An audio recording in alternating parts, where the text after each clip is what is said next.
আসসালামু আলাইকুম রহমতুল্লাহ। বন্ধুরা সবাই কেমন আছেন? আলহামদুলিল্লাহ আমিও ভালো আছি। তো দর্শক, আমি আজকে কিছু কথা বলবো একজন ইউটিউবারকে নিয়ে। সেটা আপনারা অনেকেই চিনেন ওনাকে, সোনিয়া আক্তার রিমা। সোনিয়া আক্তার রিমা উনি বর্তমানে মাশাআল্লাহ ইউটিউবে ওনার অনেকগুলো ভিডিও ভাইরাল। উনি বর্তমানে ইউটিউবে টপে আছেন। তো ওনাকে নিয়ে অনেক মানুষ অনেক ধরনের কথা বলে। তো আসলে ওনাকে নিয়ে যতটা খারাপ কথা বলা হয় ততটা আসলে উনি এতটাও খারাপ না। হ্যাঁ, ওনার চলাচল, কাপড় চোপড় বা ভিডিও করা এতটা কিন্তু নোংরা না। হ্যাঁ, ভালো মাসাল্লাহ দিলে। হ্যাঁ, ওনার কিছু কিছু সমস্যা আছে, সেটা ঠিক আছে। তাই বলে অনেকে যারা মনে করেন যে ওনাকে নিয়ে অনেকে আজে বাজে কথা বলো যে সবটা ঠিক না, অনেকটা ভুল আছে। হ্যাঁ, তো সোনিয়া আক্তার রিমা যে ওনার ভিডিও, ওই আন্টির ভিডিওটা আমি অনেক দিন থেকে দেখি, আমার ওনাকে ভালো লাগে। ওনাদের ফ্যামিলির মানুষগুলো দেখছি একটা বন্ডিং। আসলে ভিডিওতে দেখি বন্ডিং, বাস্তবে কতটুকু বন্ডিং সেটা আমি বলতে পারবো না, তবে আমি ভিডিওতে যা দেখি আমার ভালোই লাগে। হ্যাঁ, উনি কিছুটা নিয়ে বাড়াবাড়ি করে, সেটা হচ্ছে উনি যে কোনো একটা বিষয়ে, এটা ধরেন ওনার ভাইয়ের বিয়ে গেছিল, সুজন মিথিলার। এই বিয়ে নিয়ে উনি অনেকগুলা ভিডিও বানায়। যেমন একটা বিয়ে কয়দিন লাগে শেষ হতে, উনি বিয়ের 1 মাস আগের থেকে শুরু করে বিয়ের ভিডিও। তারপরে ওনার বোনের বিয়ে হয়েছে। এই বোনের বিয়ে এই যে বললাম, একটা জিনিস কি যে ভিডিও বানায় ঠিক আছে, কিন্তু উনি অতিরিক্ত ভিডিও বানায়। একটা জিনিসকে নিয়ে উনি টপিক 10টা ভিডিও বানাবে। একটা বিয়েকে নিয়ে উনি বিয়ের 1 মাস আগের থেকে শুরু করছে বিয়ের ভিডিও। এই হচ্ছে ওনার সমস্যা। উনি যে কোনো একটা জিনিসটিকে নিয়ে যে অতিরিক্ত বাড়াবাড়ি করে। ওনার বোনের বিয়ে, তারপরে ওনার যে পেটে বাচ্চা ছিল, বাচ্চা হয়েছে, পেটে বাচ্চা থাকতেও যে বাচ্চা টেস্ট করে মানুষ আছে না, কাঠি ব্যবহার করে কি জানি বলে।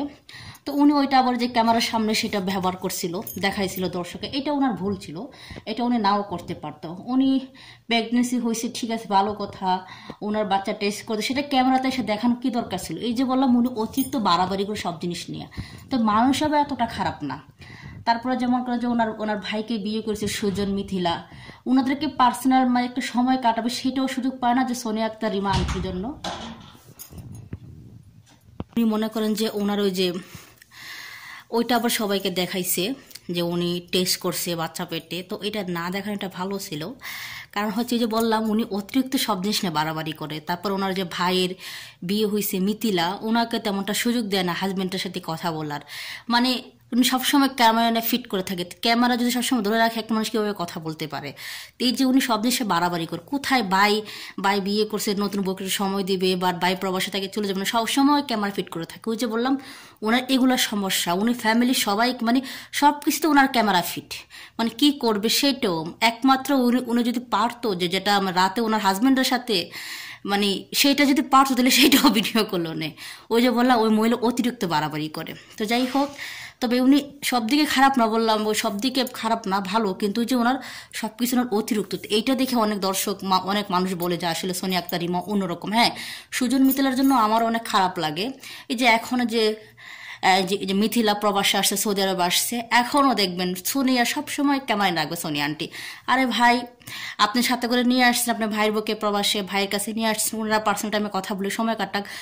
সবসময় ওনার ক্যামেরা থাকতে, যে কোনো বিষয়ে খাবে, কি করবে, ঘুমাবে, সব ভিডিও করতে। ওই যে মহিলার অতিরিক্ত বাড়াবাড়ি করে। তো যাই হোক, আজকে আমি বড় ইউটিউবার সোনিয়া আক্তার রিমা আন্টিকে নিয়ে কিছু কথা বললাম। দর্শক কেমন হয়েছে বলবেন। আসলে কথা বলতে চাই না, বললাম তো উনি সব দিকে খারাপ না, কিন্তু ওই যে ওনার কিছু কিছু জিনিস হচ্ছে অতিরিক্ত বাড়াবাড়ি করে। এটা হচ্ছে ওনার আসল সমস্যা। উনি সবসময় অতিরিক্ত সব কিছু উনি ক্যামেরা ভিডিও অতিরিক্ত আপলোড করে, একটা বিষয়কে উনি ওইটাকে একবার করে ফেলাইবে।